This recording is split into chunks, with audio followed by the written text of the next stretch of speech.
During World War I, pigeons were outfitted with tiny cameras and released over enemy territory.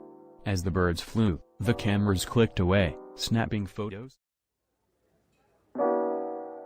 Since the earliest days of espionage, pigeons have been a spy's best friend.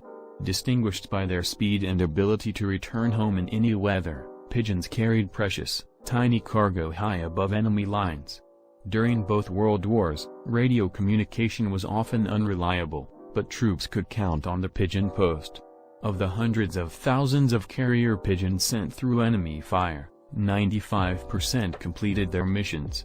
Pigeons continued brave service worldwide through the 1950s, earning more medals of honor than any other animal. While today we have the luxury to capture breathtaking aerial footage by using drones, way back when photography was first getting started, there was a period when cameras were attached to homing pigeons to capture these amazing aerial pictures.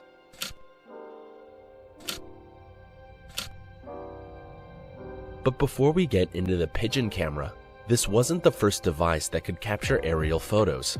In fact, the first one was taken almost 50 years before this invention was created. In 1858, a French photographer named Gaspard Félix Tournichon, who also goes by the name Nadar, was an avid hot air balloon enthusiast. He had the idea to ride on a hot air balloon and take pictures from an aerial point of view.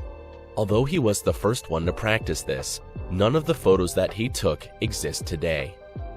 But in 1860, James Wallace Black was inspired by this and decided to follow the same method. He partnered up with a hot air balloon navigator named Samuel Archer King. And together, they captured this, the first ever recorded aerial photo. It was taken from a height of 1,200 feet above ground, and it is a view of Boston in 1860. This famous picture was captioned, "Boston, as the eagle and the wild goose see it." In spite of this incredible photo snap, this method had some limitation. The most obvious one was that it cannot take pictures from a lower height, unlike this picture that was taken from a pigeon camera that capture a close-up rooftop of the building. It would be impossible to have this taken from a hot air balloon. Also, speaking of hot air balloons,